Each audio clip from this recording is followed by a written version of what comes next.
This is the old cast iron waistline coming down. So when they go to replace the stuff, they're probably gonna have to pull out this plaster. So it's coming down the wall and then it shoots down and over and it's just rusted. It probably not even able to get anything to flow down it. I'm not sure. These are probably old galvanized water lines going up. And there's some electrical lines like here that are not buried in the wall. They're just kind of riding in front. So, I mean, I don't know how in the world you're supposed to use this lathing over top and not put screws and stuff through it. So that's, again, another reason to have an electrician and take a look at everything one more time. I don't know what in the heck works in any of them anyways. The trim work all looks good. It's just gonna take a lot of sanding and stuff to get that to where you can paint it. All the paint's kind of cracking up in here, you can see it. So it's never gonna stick unless they can get that scraped and a good primer put back on, because it was probably oil-based paint at one point in time.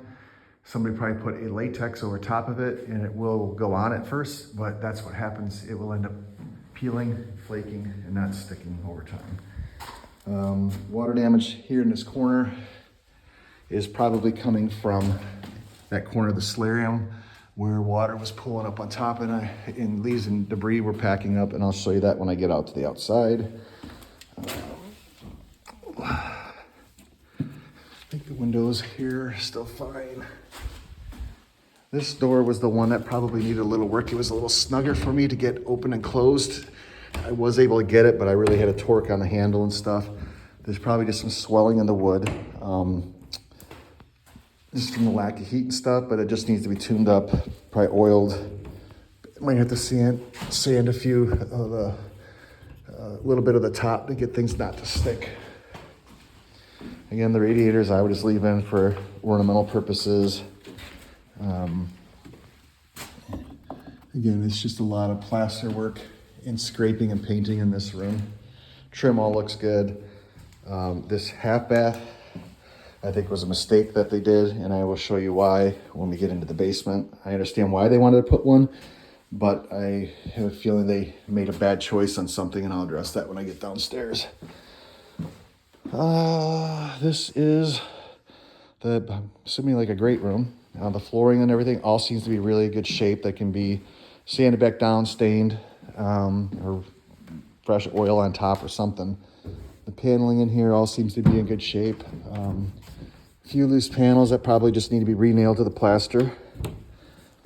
I don't know about any of the sconces and stuff in here, what wiring works and what doesn't. Again, you need an electrician to come through. Marty wants to save these drapes and panels.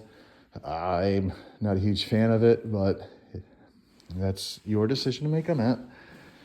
The mantle and everything on this one, this is all concrete, and it all seems to be in really good shape.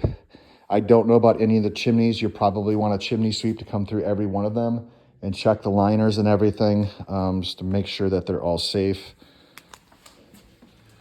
There is some staining up here, mold, possibly mildew, but I will explain why I think that is there once I get into the solarium. The ceiling just has a little bit of cracking going through, which is, I think, kind of normal with plastic.